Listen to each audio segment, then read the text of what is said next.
Welcome to the tool review channel. Today we're taking a look at the ChannelLock number 959 8-inch wire stripping tool. So to start off the video here, you can see you have the traditional ChannelLock blue dipped handles on the tool right there. You can see you have the ChannelLock name stamped onto those handles. You also have made in the USA, and you also have your model number, which is 959. And then coming up to the business end of the tool, you can see obviously this tool is made in the USA, and you have your stranded scale on this side and your solid scale on this side, and you have some safety warnings, always wear protective eyewear or safety goggles. And then this tool is only meant for cutting copper wire. So for your stranded scale, you can strip wire from 10 to 22 gauge stranded wire, and for your solid scale, you can strip from 8 to 20 gauge solid wire. And then you have your little cutter up here if you wanted to cut through some wire. And then coming up to here, you have your different screw cutters. So you can cut 1024 screws, 632 screws, 832 screws, 440 screws, and 1032 screws, and insert, and obviously has a little warning that says, insert the screws onto this side. And then coming up to here, you can see you have some crimpers. So you have an insulated crimper, and then you have a non-insulated crimper, and you have a cutting jaw up here. So the non-insulated crimper, that is for non-insulated terminals, will do 22 to 10 gauge wire, and the same thing with the insulated one, it'll do 22 to 10 gauge wire. So we're going to go ahead and flip the tool around, and as you can see, it's pretty much the same as the other side, just you don't have any of your screw holes labeled, and everything's all laser etched onto this side as well. It would have been nice to see them stamp it on one side, just in case this laser etching will wear off if you use the tool a lot. So it would have been nice to see them stamp it on the back side, just in case if you forget. It would have been nice to have it on the back side stamped in, but they decided to laser etch it all onto there. So we're going to go zoom out here and get to some of the functionality of the tool. So obviously the tool opens and closes super nice. The one thing about this is you have a little, I forget what size Torx bit it is, but if you have a little Torx bit, and if your tool is a little bit loose or it's a little bit tight, all you have to do is get a little socket or a little wrench and hold on to this guy, and you can loosen and tighten that screw up right there as well. But as you can see, the tool does open and close fairly simple as well. You can operate it one-handed if you needed to. So we're going to bring in some wire here, and we're going to start test out these strippers first. So we got some 18 gauge solid wire. So 18 gauge solid wire is that second hole from the top. So we'll go ahead and line this guy up and see how well we can pull off that insulation. And as you can see right there, pulled off that insulation, no problem whatsoever. We're going to test out that bottom cutter, and as you see right there, it cuts through that wire, no problem whatsoever. So we'll go ahead and test that guy out one more time, and as you see right there, you're able to pull off that insulation, no problem whatsoever. But now we're going to test this cutter here at the top and see how well it does. And as you can see, you're able to cut that wire, no problem whatsoever. I definitely prefer, I feel like you get a nice cleaner cut with the one below next to the strippers, but both of them do work well with this 18 gauge solid wire. So we'll go ahead and set that off to the side, and now we're going to bring in some 18 gauge stranded wire. So for the stranded wire, we're going to be using the third hole from the top, and we'll see how well it works with some stranded wire. And as you can see right there, it works fairly decent there with the stranded wire, and you are able to pull it off.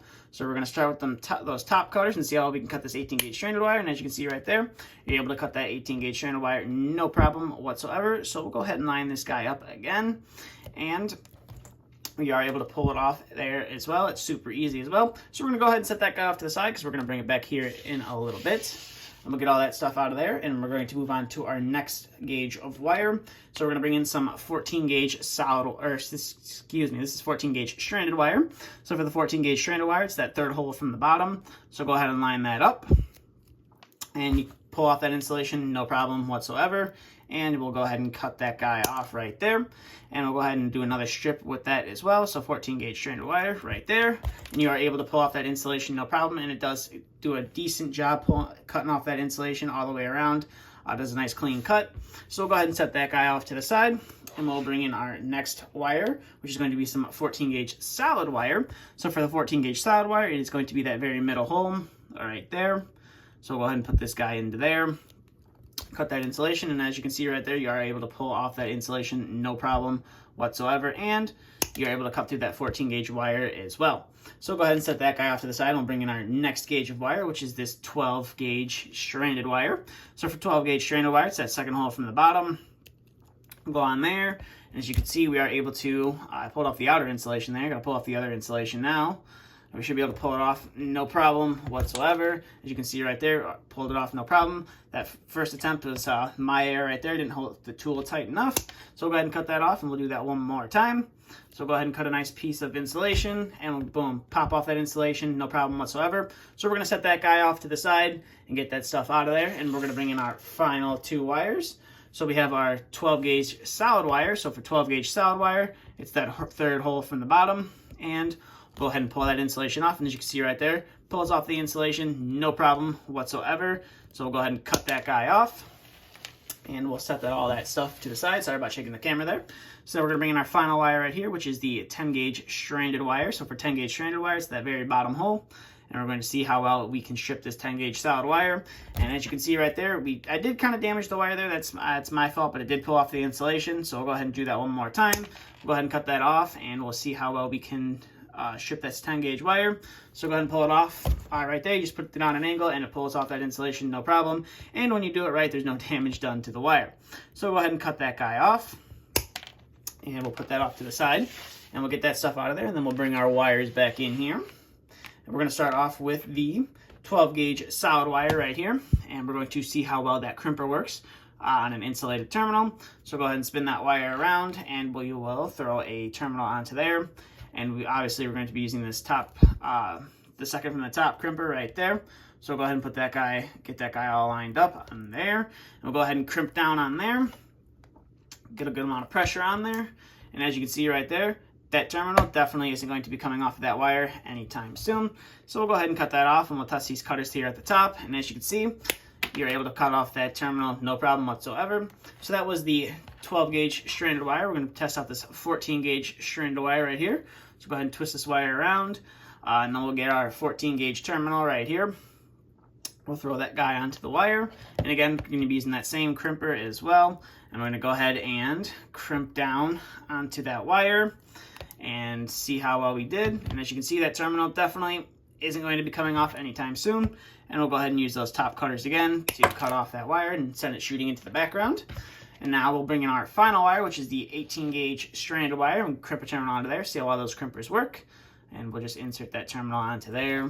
And again, same crimping die. Just go ahead and smash that terminal down. And as you can see right there, definitely not going to be coming off of that wire anytime soon. And we'll just go ahead and chop that guy off. So overall, these are definitely a nice pair of wire strippers from ChannelLock. I'm not sure if they make them or if someone else makes them for them and they just put their name on it. Not 100% sure, but overall they are a nice pair of wire strippers. And if you're not familiar with this style of wire strippers, this is a stamped pair.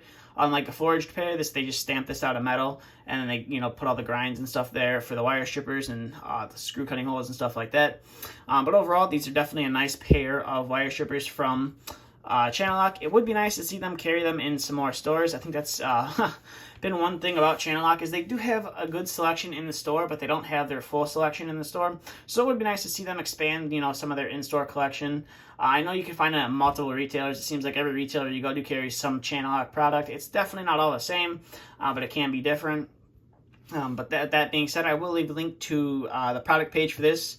It'll take you right over to ChannelLock's website, and you can look up some more information or find where you could purchase this tool as well. And I will also leave a link to their warranty down in the description below if you want to learn some more about their limited lifetime warranty. But with that being said, that's all I have for this video. So if you have any questions, comments, concerns, please feel free to leave them down in the comment section below. And if you are new to the channel and you're not yet subscribed, please consider hitting that subscribe button if you want to see more content like this. And if you did enjoy the video, please consider giving it a thumbs up. But with that being said, that's all I have. Thank you for watching, and stay tuned for the next video to be uploaded.